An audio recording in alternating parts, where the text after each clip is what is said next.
vemos que cada vez más se está convirtiendo en un motivo de consulta en la medida que la especialidad se ha desarrollado y ha ido creciendo.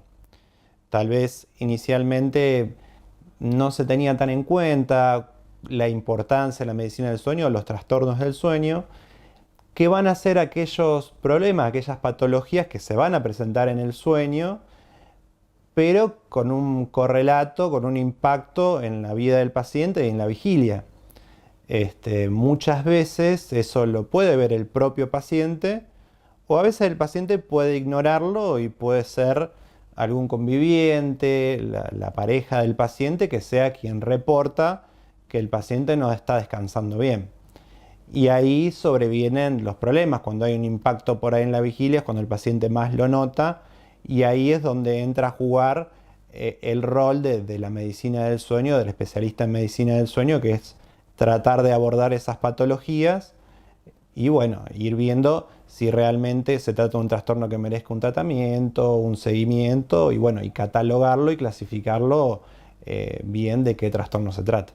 Habló de los convivientes. ¿Por ese lado viene la cuestión de los ronquidos, por ejemplo? Exactamente, es una de las patologías probablemente más prevalentes en la sociedad, en la población. Podríamos englobarlo dentro de lo que son los trastornos respiratorios, donde la roncopatía se lleva una buena proporción de esos trastornos respiratorios. Que bueno, por ahí se ha históricamente subestimado este problema, probablemente por la alta prevalencia, pero una persona que ronca es una persona que probablemente no descansa bien. El ronquido muchas veces puede ser solo un síntoma, o un trastorno único, aislado, pero muchas veces está relacionado con otra patología, en este caso las apneas del sueño, que ya es una patología más severa y de una significancia mayor. Entonces el ronquido puede solo ser algo leve, aislado, o puede ser reflejo de alguna patología mucho más grave y que hay que atender. No es lo mismo un roncador tal vez leve, que se despierta una vez por la noche, a alguien que tiene un ronquido que va en relación con otra patología y que necesita un abordaje totalmente diferente. Dijo que son patologías que hay que atender, a las que hay que prestarles atención. ¿Cuáles son las consecuencias de estas patologías en la vida cotidiana, en nuestra vigilia? Mira, las consecuencias son muchas y son importantes. Por supuesto que va a depender de qué patología hablemos, pero, por ejemplo, recién mencionábamos las apneas del sueño. Si la apnea es realmente importante, va a tener el paciente, sobre todo, el síntoma cardinal va a ser una somnolencia diurna excesiva. Y eso es muy importante porque va a traer aparejado dificultad en diferentes órdenes, o sea, en la cuestión laboral, en la cuestión interpersonal. Vamos a ver una persona más irritable, que no se concentra de la misma manera, que no rinde laboral o académicamente de la misma manera, y hasta incluso en relación a lo que es el trabajo puede haber más reporte de accidentes laborales, de ausentismo laboral. Entonces las consecuencias van de algunas leves a algunas muy graves en el caso de estas patologías. Así que es algo a tener muy en cuenta.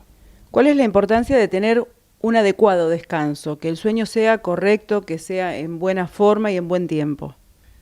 El sueño, digamos, como función biológica superior, como alimentarse, por ejemplo, es fundamental.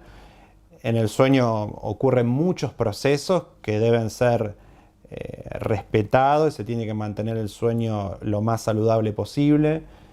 Durante el sueño el cuerpo lleva a cabo varias acciones, como la reparación de los tejidos, la consolidación de la memoria, nos prepara para la vigilia.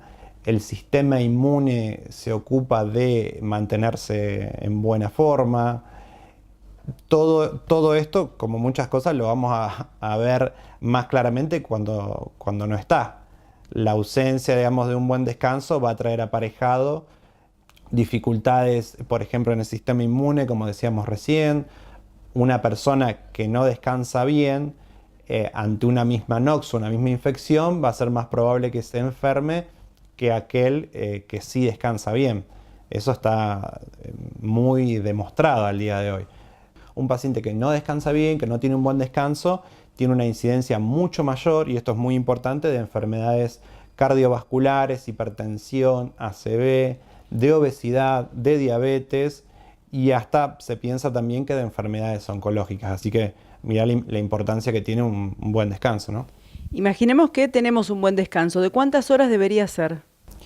Bueno, eso va a ir muy en relación con la edad del paciente en primera instancia. Digamos, un recién nacido, por ejemplo, pasa alrededor de 16, 18 horas durmiendo en varias siestas. Un niño probablemente alrededor de 10 horas. Un adolescente podríamos decir que alrededor de las 9 horas. Y un adulto entre 7 y 8 horas. Por supuesto que hay excepciones, pero eso se considera más o menos la cantidad de horas apropiadas para decir que la persona tuvo un buen descanso. Toda vez que nosotros nos despertamos y nos despierta una alarma que interrumpe un proceso fisiológico y nos despertamos con la sensación de un sueño insuficiente, más allá de que nos pasa todo, significa que por ahí el descanso no ha sido el apropiado. En tiempo o en calidad también, eso puede ser, que la calidad del sueño no sea la apropiada por la incidencia de estas patologías que estuvimos hablando.